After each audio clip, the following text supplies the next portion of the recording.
ஒவ்வொரு ஆக்களும் கோல் பண்ணி கேட்குறாங்கண்ணே, ஏன் நீ கோயிலை பற்றி தப்பா காய்ச்ச, ஏன் கோயிலை பற்றி நீ அவமானப்படுத்துற, கோயிலை நான் அவமானப்படுத்தவும் இல்லை, கோயிலை தப்பா கதைக்கவும் இல்லைண்ணா. நான் இந்த கோயிலுக்கு அவர் செய்ய மாதிரி விழுந்தது புறான் அவருக்கு அந்த ஸ்ட்ரோக் ஆயிருக்கு, ரத்தோட்டம் பிளக் ஆயிருக்கு. அப்ப டாக்டர் ஆக்கள் கேட்டவங்க இங்க விழுந்தவரம்மா விழுந்திருக்காரு, அவர் தலை அடிபட்டிருக்கு, நரம்பு நசிபட்டிருக்கு, பிளக் ஆயிருக்கு, எங்க விழுந்தவங்கன்னு கேட்டு அப்ப நான் உடனே சொன்னேன்னா கோயில்ல விழுந்தவர்டான்னு சொன்னேன். எந்த கோயில்னு கேட்டவங்க நான் சொன்னேன். அப்ப நான் வீடியோல அதான் வந்திருக்கோம். இந்த காடுகள் பார்த்தீங்கன்னா மாவடிக்கு மிஷின் இருக்குது. மாவடிக்கு மிஷின் எவ்வளோ கேட்டு போட்டு நான் உங்களுக்கு பண்ணி கொடுப்போம்.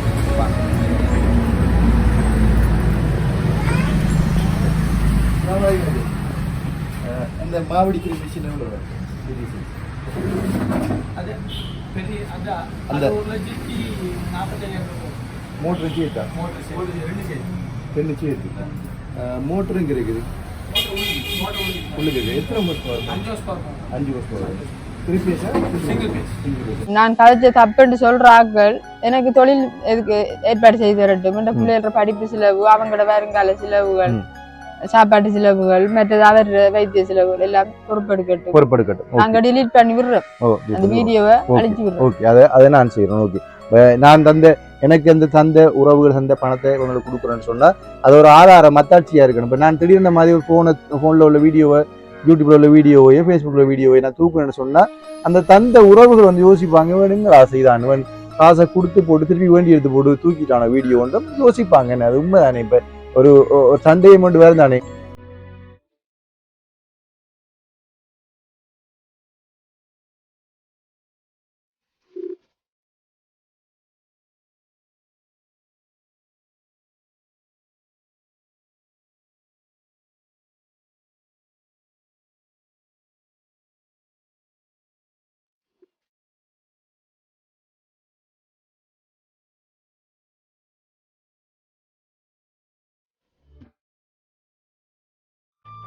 அனைவருக்கும் வணக்கம். இன்று பார்த்தீங்கன்னா 5ஆம் தேதி ஏப்ரல் மாதம் 2023ஆம் ஆண்டு.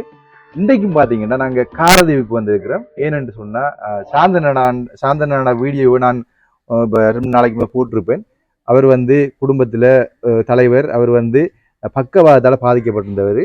அந்த பக்கவாதத்தால் பாதிக்கப்பட்டவர் 1 வருஷமாக வந்து ரொம்ப கஷ்டப்படுறாங்க, எல்லாத்தையும் அடகு வச்சு ரொம்ப கஷ்டப்படுறாங்க. பண்டை கொஞ்சம் விரிவாக அவங்கள்ட்ட விடயங்களை கேட்கவில்லை. அப்போ இன்றைக்கு பார்த்தீங்கன்னா அதை பற்றி நான் கேட்டு அதை வீடியோ ஆக்கி போடுவோம். வாங்க.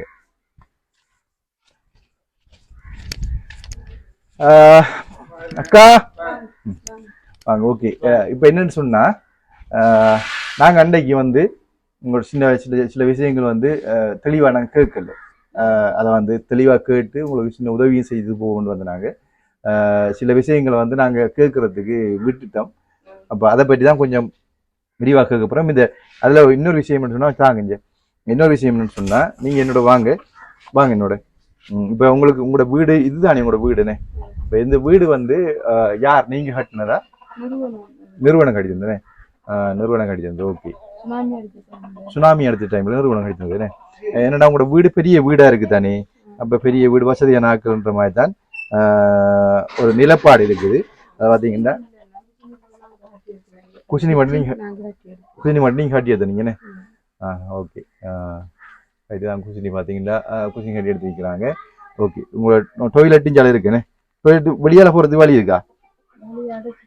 வழி அடைச்சிட்டீங்க, உள்ளால வழி எடுத்துட்டீங்க. ஓகே ஓகே, வாங்க வாங்க வாங்க வாங்க. ரைட், கோழியெல்லாம் வளர்க்குறீங்களா? கோழியம் வளர்க்குறீங்க. ஓகே, இந்த வீடு அப்போ அரசாங்கத்தில் நிறுவனத்தில் அந்த வீடு என்ன நிறுவனம்? ஏன்னா நான் அன்றைக்கும் போக்குல பார்த்தினான் இதே மாதிரி வீடு நிறைய வீடு கட்டிக்குது. இப்போ நான் யோசிச்சேன், நிறுவனம் கொடுத்ததோ ஒன்று யோசிச்சேன். இதான் நம்மளோட வீடு. இப்போ நிறுவனம் கொடுத்த வீடு அதுக்கு மட்டும் யோசிச்சு போனான். அப்போ அவரும் சொன்னவர், கமராமேன் சொன்னவர், இது நிறுவனம் கொடுத்த வீடுன்னா நிறைய வீடு பாருங்க இப்படி இருக்குன்னு சொல்லி. அப்போ எந்த எல்லாம் ஒரே மாதிரி வீடு தானே, ஒரே டிசைன் தான், இதே டிசைன் தானே அந்த வீடுலாம். Right right, okay. அப்போ அந்த மதில் எல்லாம் கூட நீங்க கட்டினதா? அவங்க கட்டிய. Right, okay. இப்போ முன்னுக்கு இருக்கிற மாதிரி மட்டும் தான் இவர் கட்டினவர். நல்லா இருக்கு கட்டினது. ஓ, நல்லா இருக்கு கட்டினவர். ஓகே. அப்ப இந்த இருக்கு தானே. இப்ப இந்த இருக்கிற இப்ப இதோட கூட வளவு இதோட முடியுதா? இந்த வேலியோட கூட வளவு முடியுது. பின்னுக்கு இருக்கிற வளவுக்கு தோட்டம் செஞ்சுக்கிறீங்க, அந்த தோட்டம் செஞ்சுக்கிறீங்க பின்னுக்கு வளவுக்குள்ள. நாங்க வீடியோ எடுத்து அந்த அறிக்கிறேன், அந்த அறிக்கை வீட்டுக்கு முன்னாடி தான் இந்த வீடியோ எடுத்துனாங்க. அப்ப அந்த வீடு ஆடுற வீடு அம்மா கூட. அம்மா அப்ப எங்க இருக்கிறாங்க? சம்மாந்துறையில. அங்க வீடு வளவு எல்லாம் இருக்கு அம்மா அம்மா அவங்களுக்கு இருக்கு. அப்ப இந்த இந்த வளவும் அவங்கள பொம்பளை பிள்ளைங்க இருக்காங்கன்னு எத்தனை பேர் இருக்காங்க? ஓகே, கல்யாணம் நாள் இருக்கு. ஓகே, இப்ப இந்த வளவு அம்மாட வளவு என்ன? ஓகே, அதுக்கு கரண்ட் இருக்கு அதுக்குள்ள இல்லன்னு. ஓகே, இப்ப அம்மாட வளவண்டபடியா நீங்க வந்து தோட்டம் செய்யலாம். அப்ப நாங்க இருந்து கதைப்போம் என்ன, இருந்து கதைப்போம் வாங்க. அனைவருக்கும் மீண்டும் ஒரு முறை வணக்கத்தை கூறி பாத்தீங்கன்னா நம்மளோட சாந்தன்னாக்கு தான் ஒரு வருஷமா வந்து இந்த பாரிசவாதத்தால பாதிக்கப்பட்டு இந்த குடும்பத்தை யாரும் கவனிப்பார் நிலையில அனாதையா இருக்கிறாங்க. அப்ப இவங்களுக்கு எந்த ஒரு உதவியும் இல்லாம கஷ்டப்படுறாங்க. அப்ப எனக்கு போன முறை ஒரு 2 நாளைக்கு முதல்ல நான் இந்த இவங்களை பற்றி வீடியோ வந்து போட்டிருப்பேன். இந்த வீடியோ பார்த்துட்டு நிறைய பேர் கொமெண்ட்ஸும் பண்ணியிருந்தாங்க. சில ஆக்கள் அக்காவுக்கு கால் பண்ணி இங்கேயும் வந்து சில பிரச்சனைகள் வந்து கேள்விப்பட்டினான். இப்போ அந்த வகையில் பார்த்தீங்கன்னு சொன்னால் நேரடியாக விஷயத்துக்கு வருவோம். என்னன்னு சொன்னால் எனக்கு இந்த ஃபேஸ்புக்கில் ஒரு ஆள் கொமெண்ட்ஸ் பண்ணிக்கிறாரு. எப்படின்னு சொன்னால் இந்த வீடியோ பார்த்துட்டு, வணக்கம் சகோதரர், நீங்கள் மேலே குறிப்பிட்ட விடயமானது இந்த பூசாரி மந்திரங்களை நம்ப வேண்டாம் என்று. ஆனால் எப்படி அவர்கள் கூறுவார்கள் பூசாரி தெய்வங்களால் அவரை கட்டி அவருக்கு இப்படி இந்த நோய் ஏற்பட்டது என்று. பார்சவாதம் என்பது சாதாரணமாக ஏற்படக்கூடிய நோயாகும். இதற்காக ஏன் பூசாரி தெய்வங்களால் கட்டுப்பட்டு ஏற்பட்டது என்று கூறுகின்றார்கள். இவருடைய தந்தை ஒரு பூசாரி. உங்களுடைய தந்தை பூசாரியா? ஓகே. மதத்தை நீங்கள் நம்பாவிட்டாலும் இவருடைய கடன் பிரச்சனைக்காக இறைவனை கொச்சைப்படுத்துவது தவறாகும். இவருக்கு ஒரு உதவி செய்யுங்கள், ஆனால் மதத்தை கொச்சைப்படுத்தி செய்ய வேண்டாம். இவ்வாறு இவர் கஷ்டத்தில் இருக்கின்றார் என்றால் உதவி செய்யுங்கள். மந்திரங்களால் பூசாரியால் ஏற்பட்டது என்பது தவறு. இறைவனை நம்பினார் கைவிடப்படார் என்று சொல்லி தமிழ் உலகம் என்கின்ற ஒரு ஃபேஸ்புக் ஐடியிலேருந்து கொமெண்ட்ஸ் பண்ணிக்கிறாரு. என்னன்னு சொன்னா நானும் அதைத்தான் சொல்லுகிறேன் சகோதரமே. என்னுடைய யூடியூப் வீடியோவை பார்த்துட்டு நிறைய பேர் கொமெண்ட்ஸ் பண்ணிக்கிறாங்க. அப்படின்னா சமாந்தரமாக, அதாவது பக்கசார்பற்ற ஒரு உரையாடுறீங்க, எந்த மதத்தையும் நீங்க சாராம யதார்த்தமான நிலையை உரையாடிக்கிறீங்க சொல்லியிருக்கிறீங்கன்னு சொல்லி யூடியூப்ல போய் பார்த்தீங்கன்னா கொமெண்ட்ஸ் பண்ணிக்கிறாங்க.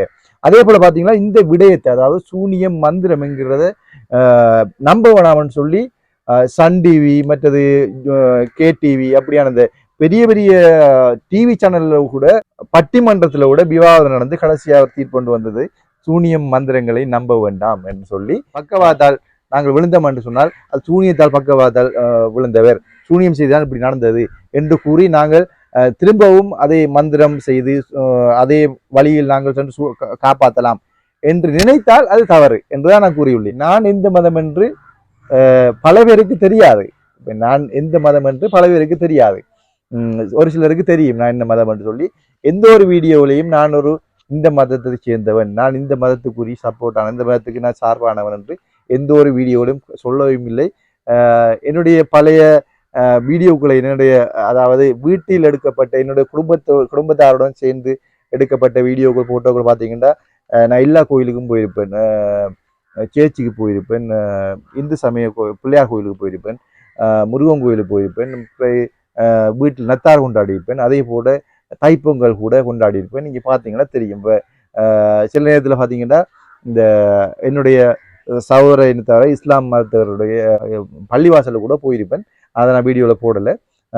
ஏன்னு சொன்னால் எல்லாரும் இலங்கை தாயின் மக்கள் என்பதே என்னுடைய பொதுவான ஒரு நிலைப்பாடு. என்னுடைய இந்த நிலைப்பாட்டை நீங்கள் தான் கொச்சைப்படுத்துகின்றீர்கள். நான் எந்த ஒரு மதத்தையும் சார்ந்து அந்த வீடியோவை கதைக்கவில்லை. நான் கூறியது என்னவென்றால் இதை நான் மாத்திரம் கூறவில்லை. பட்டிமன்றம் நடக்கக்கூட நிறைய விவாதங்கள் நடக்கும். பார்த்தீங்கன்னா இந்த சூனியம் மந்திரம் எல்லாம் உண்மையா, அதை நம்புகிறீர்களா? இன்னொரு சாரா வந்து சூனியம் மந்திரம் என்பது உண்மை என்று அந்த 2 பட்டிமன்றங்கள் எல்லாம் நடந்துள்ளது. நீங்க வீடியோக்குள் வேணும்னா நான் லிங்க் அனுப்ப பாருங்க, யாராவது ரெக்வஸ்ட் பண்ண நான் கொடுப்பேன். சன் டிவில எல்லாம் போட்டுருக்காங்க. மற்றது வந்து KTV, மற்றது இந்தியாவில் உள்ள நிறைய டிவிகள் நிறைய பட்டிமன்றங்கள் ப்ரோக்ராம்கள் நிறைய நான் பார்த்துருக்கேன். அப்ப அந்த விடயத்துல கூட கடைசியா ஒரு தீர்ப்பு வரும் என்று சொன்னால் இந்த உலகத்தில் மந்திரம் தந்திரம் சூனியங்களுக்கெல்லாம் இடமில்லை, அவற்றையெல்லாம் நம்ப வேண்டாம் என்ற அறுதியான ஒரு அறிக்கையாக வரும்.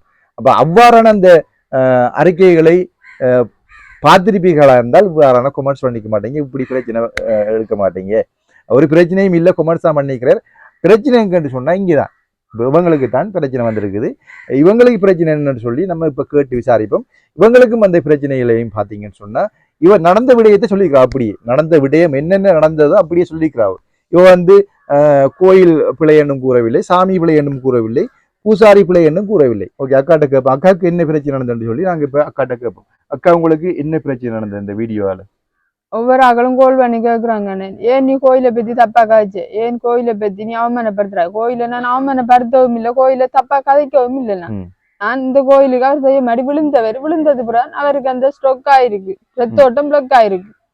அப்ப டாக்டர் ஆக்கள் கேட்டவங்க இங்க விழுந்திருக்காரு, அவர் தலை அடி பட்டிருக்கு, நரம்பு நசி பட்டிருக்கு, பிளக் ஆயிருக்கு, எங்க விழுந்தவங்கன்னு கேட்டா அப்ப நான் உடனே சொன்னேன்னா கோயில்ல விழுந்தவர்டான்னு சொன்னேன். எந்த கோயில்னு கேட்டவங்க நான் சொன்னேன். அப்ப நான் வீடியோல அதுதான் நான் சொன்னேன். அதுதான் அந்த வீடியோல சொல்லியிருக்கா. திருப்பி பாத்தீங்கன்னா தெரியும் அவ என்ன நடந்தது, சம்பவம் என்ன நடந்தது கூட இந்த கோயில்ல இவ்வாறு நடந்த சம்பவம், அதுக்கப்புறம் தான் இவருக்கு இப்படி நடந்தது என்ன சொல்லியிருக்கா. அவளியே கோயிலை பத்தி தப்பாவோ இல்ல சாமியை பற்றி தப்பாவோ எதுவுமே அவ கதைக்கல. அப்ப நடந்த சம்பவங்கள் இப்படி இந்த நாள் 28ஆம் தேதி 27ஆம் தேதி என்ன எத்தனாம் தேதி? 28ஆம் தேதி போன வருஷம். எத்தனையாம் மாசம்? 6ஆம் மாதம் 28ஆம் தேதி இந்த கோயில்ல இந்த சம்பவம் இப்படி நடந்தது, அடுத்த நாள் இப்படி நடந்தது என்றால் இந்த படிப்படியா என்னென்ன நடந்தது, அதுக்கப்புறம் எங்க கூட்டு போனவங்க என்னென்ன செய்தவங்க, இப்ப என்ன வைத்தியம் செஞ்சு கொடுக்குறாங்க, அதை பற்றி தான் கூறி கொண்டிருந்த கூறின வந்த வீடியோவில். மற்றும்படி அந்த கோயில் தவறு என்றோ சாமி தவறு என்றோ பூசாரி பிள்ளையானாக்கள் என்றோ அவ கூறவில்லை. அது உண்மையானிக்கு திருப்பி பார்த்தீங்கன்னா, அதாவது ஒரு மனிதரும் வந்து ஒவ்வொரு விதமாக பார்ப்பார்கள், ஒரு கண்ணோட்டத்தை பார்ப்பார்கள். அந்த கண்ணோட்டம் வந்து சரியான முறையில நாங்கள் அந்த வீடியோ பார்ப்பாங்க இருந்தால் நாங்கள் சரியான முறையில் வழங்கிக் கொள்ளலாம். ஒரு குற்றத்தை அடிப்படையாக வைத்து குற்றம் கண்டுபிடிக்க வேண்டும் என்று பார்த்தமாக இருந்தால் நிறைய குற்றம் கண்டுபிடிக்கலாம். எனவே உங்களுடைய மனதை திறந்து உண்மையிலேயே மனிதாபிமானத்துடன் அந்த வீடியோ பார்த்தீங்கன்னா விளங்கும் அவங்க சொன்னது இருந்தும் சொன்னது எதுவும் தவறில்லை என்று சொல்லி அந்த சப்ஜெக்ட் விடுங்க. அது வந்து புரியாதவர்களுக்கு புரியும், புரியாதவர்களுக்கு ஒன்றும் செய்ய முடியாது. நாங்கள் அவங்க கூப்பிட்டு வச்சு அவங்கள பாடம் எடுக்க முடியாது, சரிங்களா? பலரும் 10 கதைப்பாங்க, அதுக்கு ஒன்று நாங்கள் செய்ய முடியாது. அந்த விடயத்தை விடுவோம். ஓகே, இப்போ நீங்கள் சொன்னீங்க இவருக்கு வந்து அந்த உங்களோட நகையெல்லாம் ஈடு வச்சு தான் அந்த நீங்கள் ரீட்மெண்ட் பண்ணணும்னு சொல்லி சொன்னீங்க இல்லையா? நகை ஈடு வச்சு நீங்கள் அப்புறம் இந்த வளவு உறுதியும் ஈடு வச்சு சொன்னீங்க.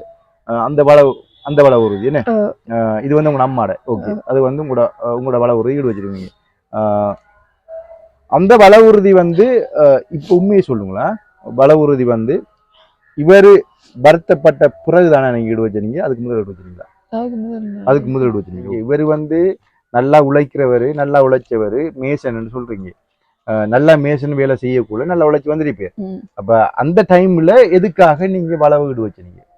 நான் கொடுத்தேன் வேலை இல்லைன்னு சொன்னா நான் வீடு வச்சு சில எடுத்த நகையில அறுதியா போகுதுன்னு சொல்லிட்டு அது வட்டிக்கு வேண்டி அதுக்கு வீட்டுக்கு வட்டி தான் கட்டி வந்தேன்.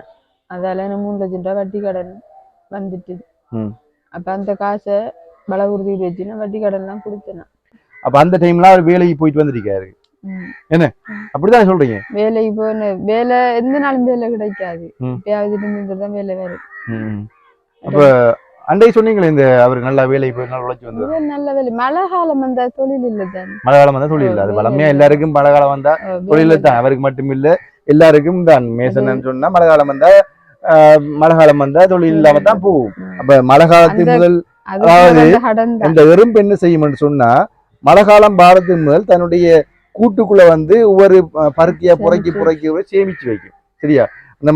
அந்த டைம்ல தானே சாப்பிட்டு மேலதிகமா சேமிச்சு வைக்கும். அதே போலதான் நாங்களும் மழை காலம் வரும்போது நாங்களுக்கு தேவை என்று சொல்லி மழை காலம் இல்லாத டைம்ல நல்லா உழைக்கக்குள்ள நாங்கள் சேமித்து வைக்கிறோம். அதான் எல்லாரும் வாழ்க்கையில வந்து மேசன் கூலியாக்கள் இப்படியான வேலை செய்கிறார்கள் நிறைய பேருக்கு இதே பிரச்சனை தான். அப்ப அவங்க அப்படிதான் மேனேஜ் பண்றாங்க. அப்ப நீங்க வந்து அவர் உழைக்க கூட நீங்க மிச்சம் பிடிச்சி அதை சேமிச்சு வச்சு அப்படிதான் இந்த மழை காலத்துல ஒரே இப்படி ஈடு வச்சு கொண்டு இருக்கிறதுக்கு கூட ஒன்றுமில்லை தானே. அப்ப நீங்க அந்த டைம்ல வந்து மழை காலத்துல இதுக்காண்டி நீங்க நகை ஈடு வச்சுன்னு சொல்றீங்க. மழை காலத்துல சாப்பாடு இல்லை ஒளியில்ன்றோடு நகை ஈடு வச்சுனீங்க. ஓகே, அது ஓகே ஏற்றுக்கொள்றோம். குடும்பம்ன்றது ஒரு கோயில் சரியா. குடும்பம்ன்றது கோயில் சரியான முறையில் நாங்க நடத்தணும் சரியா. மேனேஜ்மெண்ட் சரியா இருக்கணும், நிர்வாகம் சரியா இருக்கணும். நிர்வாகம் சரியா இல்லைன்னு சொன்னா இப்படித்தான் பிரச்சனை நிறைய வரும். விளங்குதா? நீங்க வந்து இவர் வந்து உழைக்க போற டைம்ல வந்து நீங்க செய்யாம முறையில நிர்வாகம் நடத்தல சரியா. மிச்சம் பிடிக்கல நிர்வாகம். உங்களுக்கு 2 பிள்ளைகள் இருக்கு, நீங்க நிர்வாகம் நடத்தல. அது வந்து எனக்கு நல்லா விளங்குது. ஒரு கோயிலண்டா அந்த கோயில் நிர்வாகம் இருக்கும். நிர்வாகம் சரியா இருந்தால் தான் அந்த கோயிலை செய்ய நடத்தலாம். குடும்பம் என்பது ஒரு கோயில். அப்ப அந்த கோயிலை வந்து நாங்க சரியா முறை நிர்வாகப்படுத்தணும். பந்தானே பூனானே என்று நாங்கள் செலவழித்தோம்னு சொன்னா இந்த இவருக்கு கூட அப்படித்தான் வந்திருக்கலாம். அவங்கள பிள்ளையாக கைக்கிறேன் கோவிச்சு கொள்ளாதீங்க. ஏன்னு சொன்னா உங்களுக்கு அக்கறை கிடையாது. அதாவது உன்னை போல் உன் அயலான் நேசி என்ற ஒரு வசனம் ஒன்று இருக்குது. அந்த வசனம் எனக்கு எப்பவும் பிடிச்ச ஒரு வசனம். என்னுடைய சௌரமா இருந்தால் நான் என்ன அட்வைஸ் பண்ணுவேன்னா அதை தான் நான் உங்களுக்கு பண்றேன் சரிங்களா. இந்த அக்காவை தங்கச்சியா இருந்தா நான் என்ன சொல்லுவேன், நிச்சயமா அட்வைஸ் பண்ணுவேன். ஏன் இப்படி நீ செலவழிச்ச, நீ ஏன் இப்படி நீங்க உனக்கு இப்படி செய்ய முடியாதா அன்றைக்கு நான் கேட்பேன். என்ன அதைத்தான் நான் உங்கள்கிட்ட சொல்றேன். உங்களை நான் கைவிடல. ஃபோன் பண்ணி யாராவது குற்றம் கண்டுபிடிக்கணும் என்று குற்றம் கண்டுபிடித்து ஃபோன் பண்ணி நீங்க கூறுவதா இருந்தால் அவருடைய கணவரை சுகமாகி கொடுங்க. 2 பிள்ளைகளுக்கு உரிய மாதாந்த செலவு கொடுங்க. உங்களுக்கு ஏதாவது தொழில் வாய்ப்பு ஏற்படுத்தி கொடுங்க. நான் இந்த வீடியோவும் எடுக்கிறேன். இந்த இவங்களை காசையும் அவங்க திருப்பி தருவாங்க சரியா. அப்ப அவங்க வந்து அவங்களுக்கு கொடுத்த 30,000 நீங்க பெண்டைக்கு காசு கொடுக்க போறேன். அந்த காசையெல்லாம் நீங்க கொடுங்க அவங்கள்ட்ட, அவங்க திருப்பி தருவாங்க. அவங்களுக்கு மாசம் சரிப்படுத்தி கொடுங்க. அவை மட்டும் சரிப்படுத்தி கொடுங்க. அவங்களுக்கு ஏதாவது தொழில் வாய்ப்பு ஏற்படுத்தி கொடுங்க சரிங்களா. யாராவது போன் பண்ணி கதைத்துங்களா? நான் கதைச்ச தப்புன்னு சொல்ற ஆட்கள் எனக்கு தொழில் எதுக்கு ஏற்பாடு செய்து தரட்டும். பிள்ளைகள படிப்பு செலவு, அவங்களோட வருங்கால செலவுகள், சாப்பாட்டு செலவுகள், மற்றது அவர் வைத்திய செலவுகள் எல்லாம் பொறுப்பெடுக்கட்டும். நாங்க டிலீட் பண்ணி விடுறோம். அந்த வீடியோவை அழிச்சு விடுறோம். ஓகே, அதை நான் செய்யறேன். ஓகே, நான் எனக்கு அந்த தந்த உறவுகள் தந்த பணத்தை உங்களுக்கு கொடுக்குறேன்னு சொன்னா அது ஒரு ஆதாரம் மத்தாட்சியா இருக்கணும். இப்ப நான் திடீர்னு மாதிரி போன்ல உள்ள வீடியோவை, யூடியூப்ல உள்ள வீடியோவையோ ஃபேஸ்புக்ல வீடியோவை நான் தூக்குறேன்னு சொன்னா அந்த தந்த உறவுகள் வந்து யோசிப்பாங்க, வேணுங்கடா செய்தான் காசை கொடுத்து போட்டு திருப்பி வேண்டி எடுத்து போட்டு தூக்கிட்டான வீடியோ ஒன்றும் யோசிப்பாங்க. என்ன அது உண்மைதானே. இப்ப ஒரு சண்டே மட்டும் வேறு தானே. ஆல்ரெடி எனக்கு ஒரு பிரச்சனை வந்தது. அப்ப சுரேஷ் அண்ணா வந்து காசு அனுப்பி அவங்க வந்து வீடியோ போடுறான்னு சொல்ல அதை வந்து சுரேஷ் அண்ணா திருப்பி காசு கொடுக்க கேட்டா அவருக்கு அனுப்பல. அப்புறம் வேற ஸ்கூலுக்கு அந்த காசு கொடுத்தா அப்படி ஒரு பிரச்சனை இருக்குது. அப்ப அப்படி அதனால வந்து ஒரு வீடியோ எடுக்கிறோன்னா அந்த கொடுக்கப்பட்ட காசுகளை நாங்கள் திருப்ப கொடுக்கணும். அப்ப அதான் நியாயம். இல்லைன்னா அந்த காசை வேண்டி ஒரு குடும்பத்துக்கு கொடுக்கணும். அப்ப அந்த நிலைமையில வந்து இப்ப இவங்களுக்கு கொடுக்கப்படுற காசு இன்றைக்கு கொடுக்குற காசு வந்து திருப்பி தந்தாங்கன்னு சொன்னா இல்ல அவங்களோட வாழ்வாதாரத்துக்கு உதவி செய்து கொடுப்பாங்கன்னு சொன்னா நீங்க கோல் பண்ணி கதைக்கிறது நியாயம் இருக்குது சரிங்களா. எனவே அந்த சப்ஜெக்ட் விடுங்க. உங்களை நான் குற்றம் சொல்லல, ஏதோ உங்களோட மனசுல பட்டது குற்றம் கண்டுபிடிக்கணும் நீங்க நினைக்கிறீங்க. தயவு செய்து அவ்வாறு நினைக்கிறாங்க. இந்த பிள்ளைகளும் நீங்க தப்பாக எனக்கு தெரியும். அதாவது ஒரு வீடியோல இருந்து தப்பு அம்மாலையோ கோபமே இல்லை.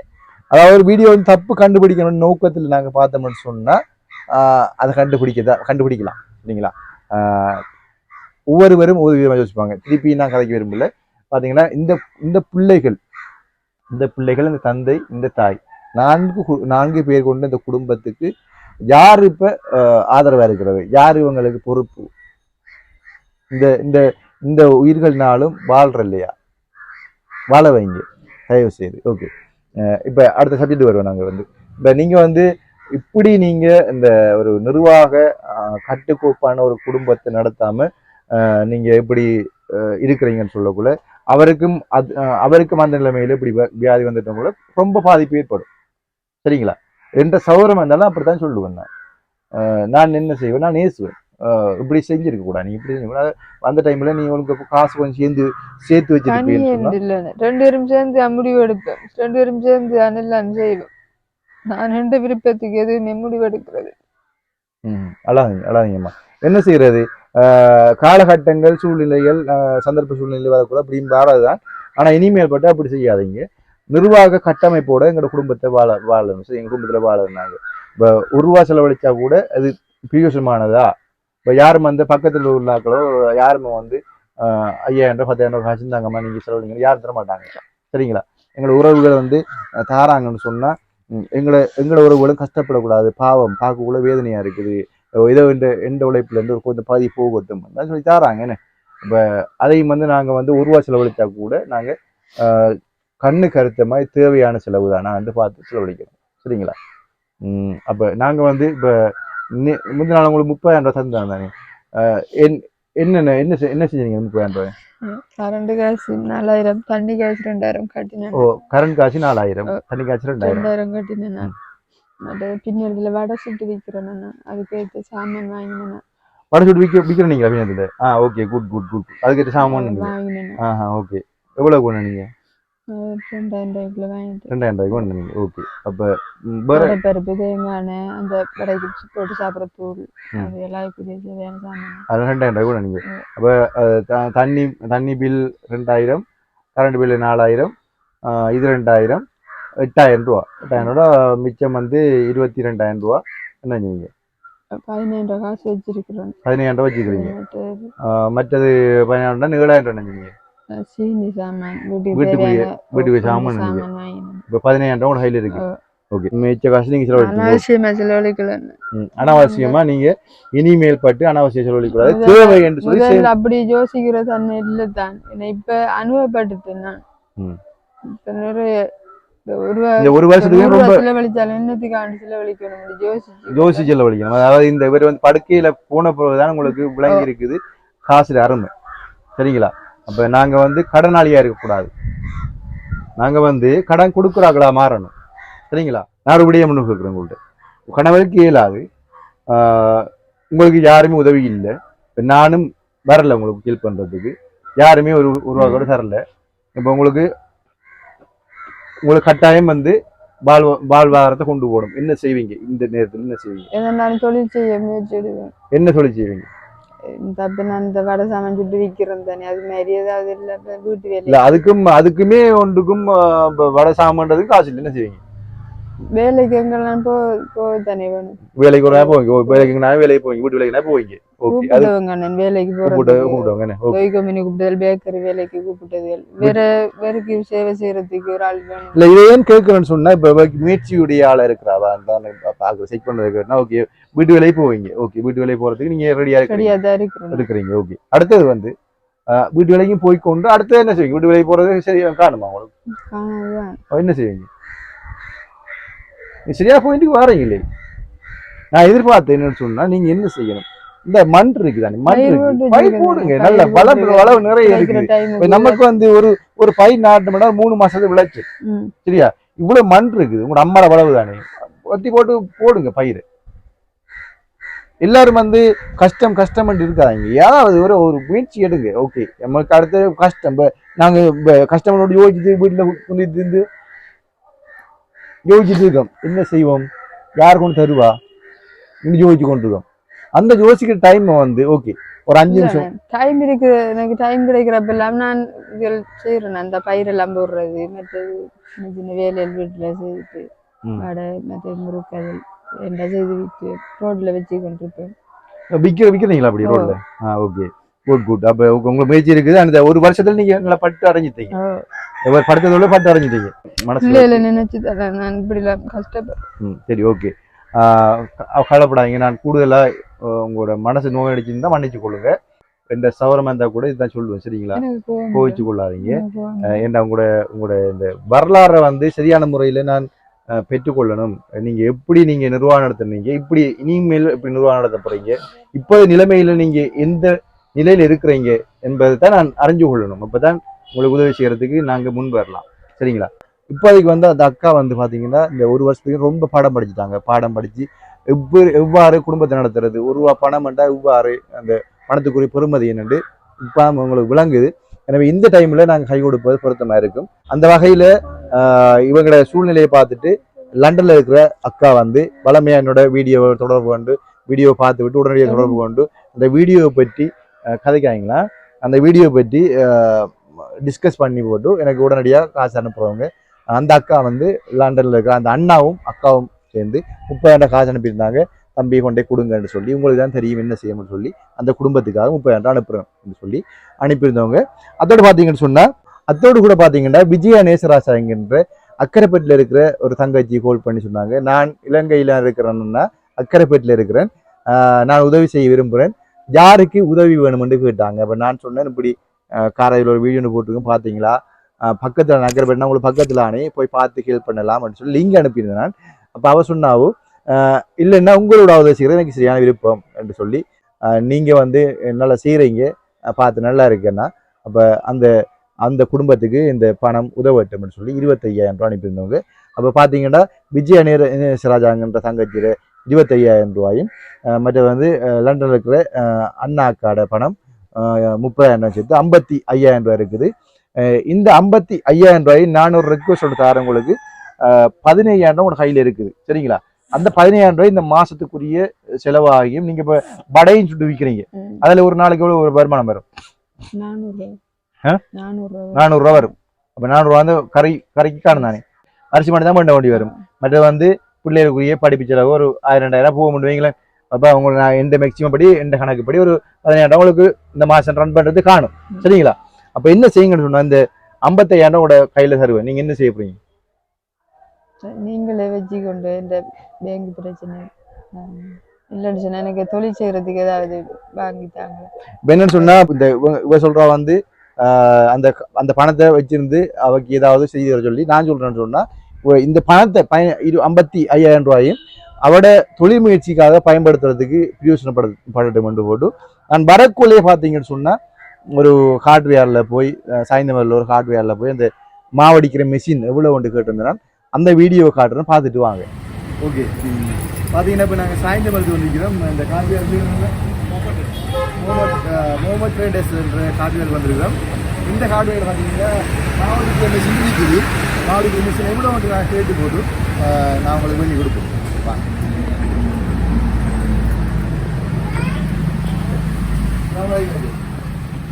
அந்த மாவடிக்கிற மிஷின் எவ்வளோ வரும்? அந்த மோட்டர் கேட்டா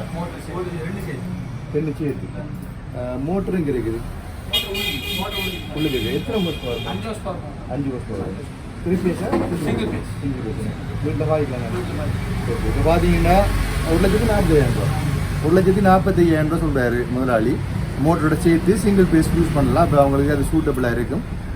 வாங்க, நான் உங்களோட வீட்டை போயிட்டு அதை பற்றி டிஸ்கஸ் பண்ணி போட்டு நாங்கள் ஒரு முடிவு எடுப்போம். சரிங்களா? Okay, thanks sir. இது பார்த்து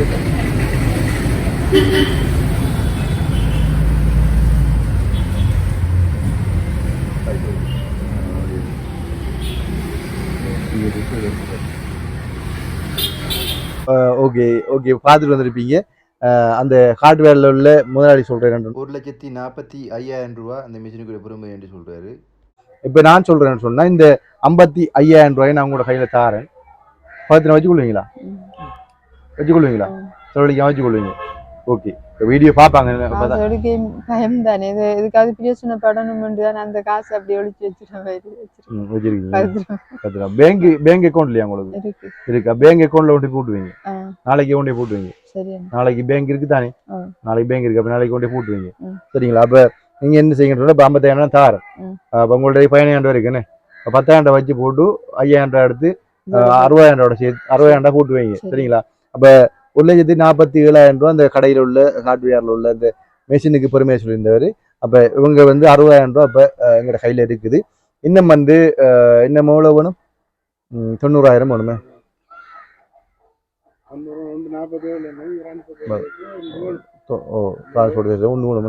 ஓகே, இன்னும் 1,00,000 ரூபாய் இருக்கு மட்டும் சொன்னா உங்களுக்குரிய இந்த மிஷினை வண்டி டிரான்ஸ்போர்டேஷன் சேர்த்து 90 தேவைப்படுது.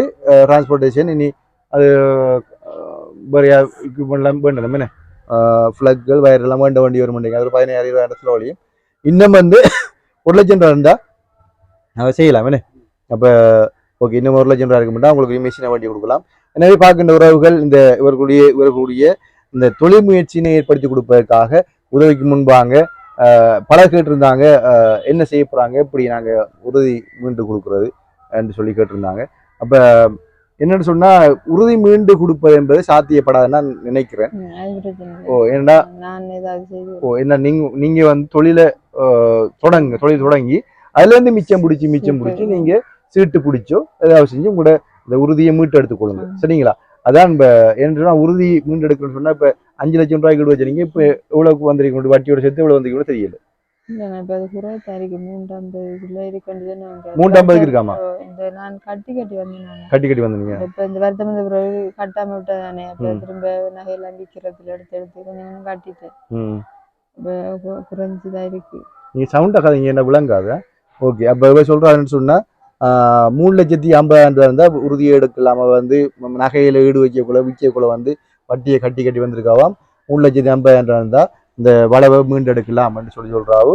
அப்ப நாங்க மீண்டெடுப்பதாக பிரச்சனை இல்லைண்ணே. நான் சீட்டு ஏதாவது இப்ப தொழில் செய்தேன்டா சீட்டு ஒன்று வட்டி நான் பார்த்து எடுப்பீங்க. ஓகே அப்ப நாங்க தொழில் முயற்சி ஏற்படுத்தி கொடுப்போம். தொழில் முயற்சி ஏற்படுத்தி கொடுக்குறோம்னு சொன்னா 1,00,000 ரூபாய் என்ன தேவைப்படுது பார்க்கின்ற உறவுகள் அவர்களுக்கு 1,00,000 ரூபாய் இருந்தா தொழில் முயற்சி ஏற்படுத்தி கொடுக்கலாம். அவர் சொல்றாங்க தன்னுடைய உறுதி வளவை தான் சீட்டு பிடித்தோ இது செஞ்சு மீண்டெடுக்கிறா வந்து முயற்சியுடைய இந்த அக்காவுக்கு வந்து உண்மையிலே பாராட்டுகள் தெரிவித்துக் கொள்றேன். உண்மை சந்தோஷமா இருக்கு. நான் தான் தொழில் செஞ்சு தன்னுடைய வளவை மீண்டெடுப்பேன். எனக்கு தொழில எந்த தேவைக்காக தானே நான் வச்செடுத்தேன். நான் மற்றவங்களுக்கு கஷ்டம் கொடுக்க விரும்பல.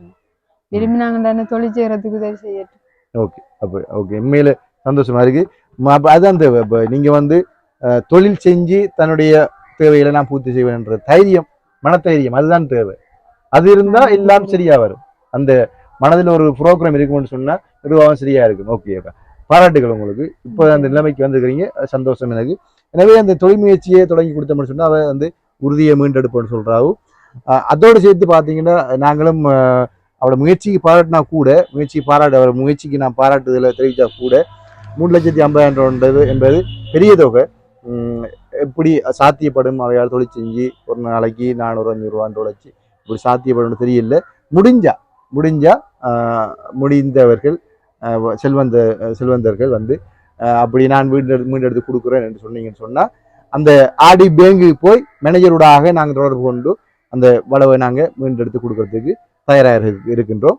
எனவே இப்போதைக்கு வந்தாக்கா நாங்கள் அந்த 2 பேர் இந்த பணத்தை ஒரு கையில சாரன் நாளைக்கு வந்து பேங்க்ல போய் இந்த காசை போட்டு வைங்க. இல்லாட்டி நீங்கள் வாங்க நானும் கூட்டிட்டு போறேன். இந்த அக்கௌண்ட் நம்பர் சார் நீங்க போடுங்க. இல்ல நீங்க நாளைக்கு போட்டு வைங்க. போட்டு வச்சுட்டு அந்த அக்கௌண்ட்ல நீங்க இது வருந்தானே பேலன்ஸ் எவ்வளவு வருது அதை போட்டோ பிடிச்சி இது போன் இல்லைன்னு ஓகே நான் நாளைக்கு வருவேன். நீங்க நாளைக்கு நீங்க போடுங்க. போட்டு ரிசிப்ட்ல புத்தகத்தை வாங்கிருந்தா புத்தகம் பதிஞ்சிருவான். இந்த அக்கௌண்ட் வந்தா சம்மந்துறையில இருக்கு. சம்மந்துறை 2 அக்கௌண்ட் சம்மந்துறையில தான் இருக்கு. சரி இங்க அக்கௌண்ட் ஒன்று தரங்களேன். சரி இங்க திறந்து இங்க போட்டு இங்க ஒரு பிஓசி அக்கௌண்ட் ஒன்று தரங்க. பிஓசி அக்கௌண்ட் திறந்து ஐசிஎல்லாம் இருக்கு தானே? ஐசிஎல்லாம் இருக்கு. அப்ப பிஓசி பக்கத்துல இருக்கா காலையில இருக்கு. அப்ப அந்த அக்கௌண்ட் அந்த பேங்க்கு போய் பிஓசிக்கு போய் ஒரு அக்கௌண்ட் திறக்க போட்டு திறந்து அதுல போட்டு வைங்க. அங்க போகணும்னு எடுக்கணும் இல்லை ஒரு 6,500 வரும். சரி ஓகே அப்ப நாங்க வந்து இந்த 55,000 ரூபாய் இப்ப தாரோம். சரியா? இந்த 55,000 காசு எடுத்து கொண்டு தரவானே நான் வச்சுக்கிறதே எடுத்து வாங்க. ஓ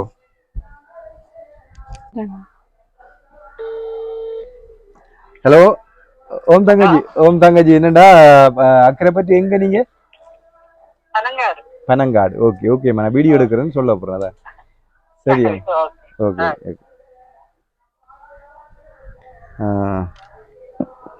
ஓகே பாத்தீங்கன்னா இப்ப ஓகே பாத்தீங்கன்னா அக்கா வந்து அவ வச்சிருக்க 15,000 கொண்டு வந்துட்டாவு.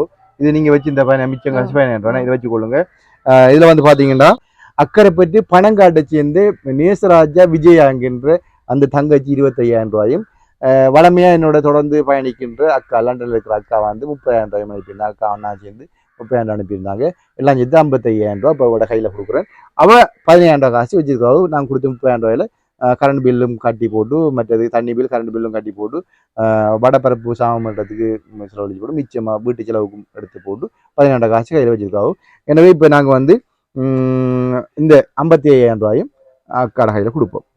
2 3 4 5 6 7 8 9 10 11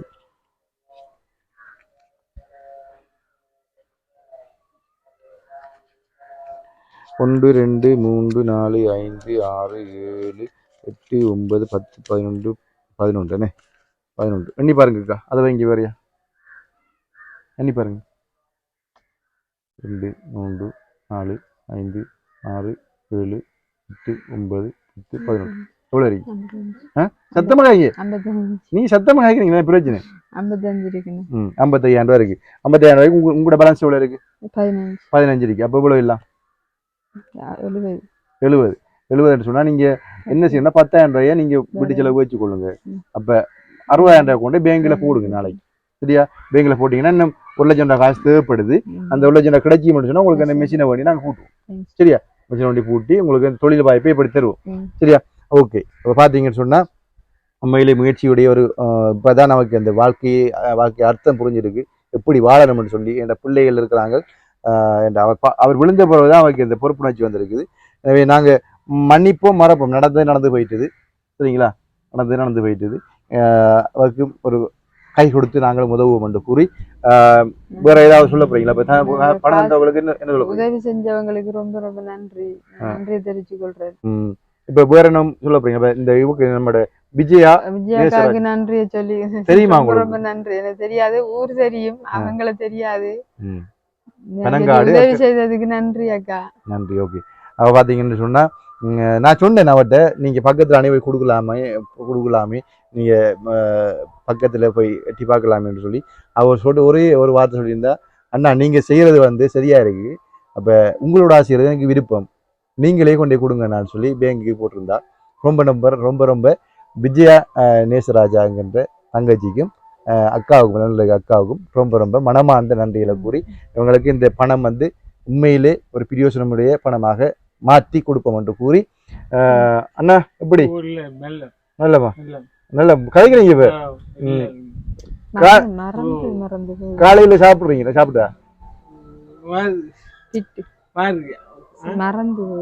மறந்து போயிட்டீங்களா என்ன சாப்பிட்டு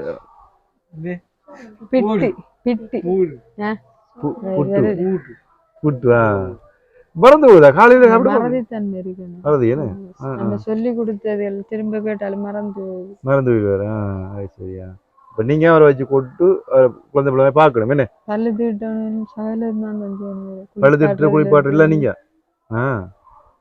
அதான் எனக்கு அங்க வேலைக்கு கஷ்டமா இருக்கு என்ன சரி கொஞ்சம் காலத்துக்கு தான் இப்ப நீங்க அவரையும் வச்சு கொண்டு அவர் பிள்ளைய மாதிரி தான் பார்க்கணும் என்ன ஓகே அப்போ வீட்டோட தொழில் இருக்க முண்டா இல்லை என்ன வீட்டோட தொழில் இருக்க முண்டா நீங்க உங்களோட தொழிலையும் பார்த்து கொண்டு குடும்பத்தையும் பார்த்துக்கொள்ளுங்க என்ன சரி அழாதீங்க ஏதாவது ஒரு தவறுதலாக நான் காய்ச்சிருந்தா தயவு செய்து மன்னிச்சு கொள்ளுங்க அதாவது உன்னை போல் உன்னை அயலானை நேசிங்கன்ற ஒரு வசனம் ஒன்று இருக்குது என்ன போலத்தான் என்ன அயலானை நேசிக்கணும் அவங்க தவறான வழியில போகக்கூட நாங்கள் அவங்கள பிடிச்சி நிறுத்தி சரியான வழியை பாதையை காட்டணும் அப்போ பாதையை காட்டுறதுக்குரிய வழி நாங்கள் சரியான முறையில் சொல்லி கொடுக்கணும் அப்போ செஞ்ச குற்றத்தை நாங்கள் சுட்டி காட்டும் போது தான் அவங்க சரியான பாதைக்கு வருவாங்க குற்றத்தை சுட்டி காட்டாமல் இருந்தோம்னா அவங்க பாதைக்கு வர மாட்டாங்க அதனால ஏதாவது தவறாக காய்ச்சிருந்தா மன்னிச்சு கொள்ளுங்க என்ன மன்னிச்சு கொள்ளுங்க என்ன என்ற சவரமாக இருந்தாலும் அப்படிதான் காய்ப்பேன் மன்னிச்சு கொள்ளுங்க சரியா தவறாக காய்ச்சிருந்தா ஓகே இப்போ பார்த்தீங்கன்னா திருப்பியும் ஒரு கேள்வி ஒன்று கேட்க மறந்து போயிட்டேன் நீங்க பயிர்கூட போட்டீங்களா எல்லாம் செஞ்சுட்டீங்களா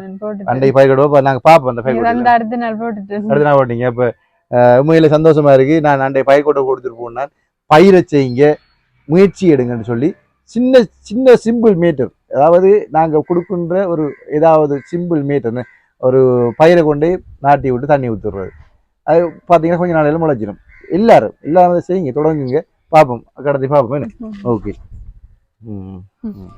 பாத்தீங்கன்னா இந்த இருக்குது இதான் பாத்தி போட்டு கீரை கொட்டையை போட்டுக்கிறாவோ ஆனா பாத்தி வச்சுட்டு நினைக்கிறேன் கொஞ்சம் பெரிய பாத்தியா போட்டு எல்லாத்தையும் போட்டீங்களா கீரை பருப்பாவளத்துலயும் போட்டு கத்தரி பேக்லயும் இதுலயும் போட்டுருக்கேன் பாத்தி போட்டுக்கா பாத்தீங்கன்னா பாத்தி கீரை கோழி வளர்ச்சி என்ன செய்யணும்னா அந்த இது செய்யணும் அந்த மறைச்சி கட்டணும் இந்த கம்பு தடியில வச்சு மறைச்சி கட்டணும் கொஞ்சம் இதையும் போட்டுக்கிறீங்க அதுக்குள்ள கத்தரி போட்டுக்கிறீங்க கத்தரி போட்டீங்க ஓகே அதுவும் கத்தரியோ அது கொஞ்சம் மூடி விடுங்க இந்த மேல பருப்பு தெரியுதுலோ பருப்பு காஞ்சிண்டா முளைக்காது பருப்பு நெருப்பு இது பருப்புல வெயில் பருப்புனா முளைக்காது அது சாடியா மூடி விடணும் தண்ணி ஊத்தி மேல வந்துட்டேன் மூடிட்டாதான் காலையில தண்ணி ஊத்தி மேல மூடி விடணும் ஓகே ஏதோ ஒரு முயற்சி எடுங்க வீட்டுல எல்லாரும் முயற்சி எடுத்து ஏதாவது ஒன்று செய்யுங்க சரியா? ஓகே, இப்போ பார்த்தீங்கன்னா சந்தோஷமா இருக்கு. ஓகே, நீங்க முயற்சி எடுத்துக்கிறீங்க, அதுக்கு பாராட்டுகளும் நன்றிகளும். சரிங்களாக்கா? ஓகே, நாங்கள் வாரம் போயிட்டு. ஓகே.